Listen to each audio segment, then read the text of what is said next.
খোয়া গেল কোষ্ঠী পাথরের কৃষ্ণ মূর্তি। ঘটনাটি ঘটেছে পূর্ব বর্ধমান জেলার মেমারি সাতগেছিয়াতে। বৃহস্পতিবার রাতে সাতগেছিয়া পশ্চিমপাড়ায় বলাইচাঁদ মন্দিরের চুরির ঘটনা ঘটে। শুক্রবার সকালে প্রতিবেশীরা দেখতে পান তালাভাঙা দরজা খোলা অবস্থায় রয়েছে মন্দির। দেখে সন্দেহ হওয়ায় পার্শ্ববর্তী এলাকার মানুষকে খবর দেন ওই মন্দিরের সেবায়েত সহ অন্যান্যদের। এলাকারই বাসিন্দা গোস্বামী পরিবারের এই মন্দির বলে জানা যায়। সকলে এসে দেখেন মন্দিরে কোষ্ঠী পাথরের কৃষ্ণমূর্তি উধাও। এছাড়াও বেশ কয়েকটি পিতলের মূর্তি ওর উপর গহনা খোয়া গেছে বলে জানা যায়। বলাইচাঁদের মূর্তি ও শিবলিঙ্গগুলি রয়ে গেছে মন্দিরে। ঘটনাস্থলে আছে মেমারি থানার সাতগেছিয়া ফাঁড়ির পুলিশ। মন্দিরের সেবায়িত পড়শিরা কি বললেন তা আমরা শুনবো। আজকে ঘটনা বলতে আমি বাজারে ছিলাম, তো আমাকে বাড়ি থেকে ফোন করে যে মন্দিরে চুরি হয়েছে।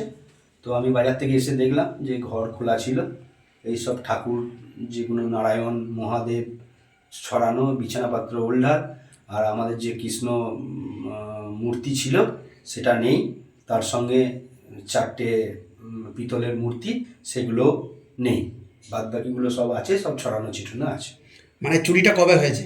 চুরিটা কাল রাতে হয়েছে। আমি কাল সন্ধ্যেবেলা, মানে বৃহস্পতিবার রাতে আমি সন্ধ্যেবেলা পুজো করে ঘর চাবি দিয়ে 7টার সময় বাড়ি গেছি। মানে আজকে আপনারা দেখলেন? হ্যাঁ, আজকে সকালবেলা ওই পাশের বাড়ি বৌদি, উনি এই ঝাঁটফাট দিতে এসে দেখেছে দরজা খোলা। তো তখন ভেতরে ঢুকে দেখেছে যে মন্দির সব ঠাকুর দেবতা সব ওলঢাল করা, আর কৃষ্ণর মূর্তিটা নেই। কৃষ্ণ মূর্তিটা কোন ধাতুর? কৃষ্ণ মূর্তিটা আমরা জানি কোষ্ঠী পাথরের। কিরম আনুমানিক কিরম? তা মূল্য বলতে পারবো না, কোনোদিন সেরকম কতটা পুরনো, কতদিনের পুরনো? আমার বয়স হলো 45 বছর। আমরা শুনছি আমার দাদুও পুজো করেছে, আমার দাদু পুজো করেছে ওই মূর্তি। আপনারা পুলিশকে জানিয়েছেন? আমরা পুলিশকে জানিয়েছিলাম, পুলিশ এসেছিল, তদন্ত করে গেছে। বললো আমরা দেখছি সিসি ক্যামেরা যা আছে আমরা তদন্ত করছি। এটা কোন জায়গা মন্দিরটা? এটা সাতগেছিয়া পশ্চিম পাড়া। আপনি কি এই মন্দিরে পুরোহিত? আমি শুধু পুরোহিত নয়, আমাদেরই ঠাকুর, আমাদের নিজস্ব। আপনার নাম? আমার নাম সন্তু গোস্বামী। কি ঘটনাটা ঘটেছে এখানে? আজকে আমি যখন ঠাকুরের জল দিতে আসি মন্দিরে, তখন দেখছি দরজাটা পুরো খোলা। আমি আমার দরজা থেকেই দেখছি, মানে আমার ডিস্টেন্সে আছে। দিয়ে এসে তখন দেখছি যে দরজাটা খোলা। আমি তাহলে ওরা রাতে খুলে চলে গেল, এত ভুল তো করবে না ওরা। তারপর বউ যে ঠাকুর ঘর করে তাকে ডাকতে গেলাম, দিয়ে সে এলো, তখন এসে দেখলো যে পুরো মানে খোলা। কি মন্দির এটা? এটা কৃষ্ণবলয় মন্দির। আচ্ছা, দেখি কি খোয়া গেছে দেখলেন মন্দির? হ্যাঁ, কৃষ্ণ মূর্তিটা খাওয়া গেছে।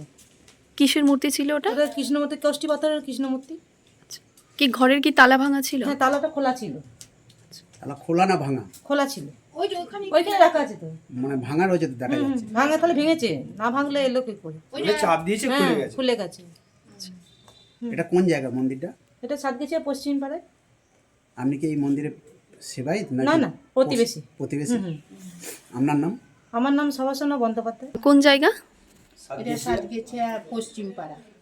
কি হয়েছে, আপনি এসে মন্দিরে কি দেখলেন আজকে? দরজাটা খোলা ছিল, এসে ওই কৃষ্ণ মূর্তিটা নেই, আর ছোট ছোট গোপাল ওই পেতলের ছিল, একটা দুর্গা মূর্তি ছিল পেতলেরই, ওইগুলো খোয়া গেছে আমাদের।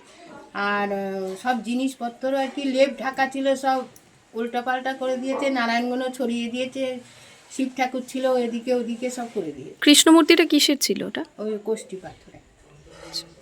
আর কি তালা ভাঙা দেখলেন? হ্যাঁ, তালাটা ভাঙা, তালাটা ভেতরে ওই যে রেখে গেছে। আপনি কি এখানে রোজ হ্যাঁ হ্যাঁ হ্যাঁ সেবা দেন? হ্যাঁ। আপনার নাম? অনিমা মুখার্জি।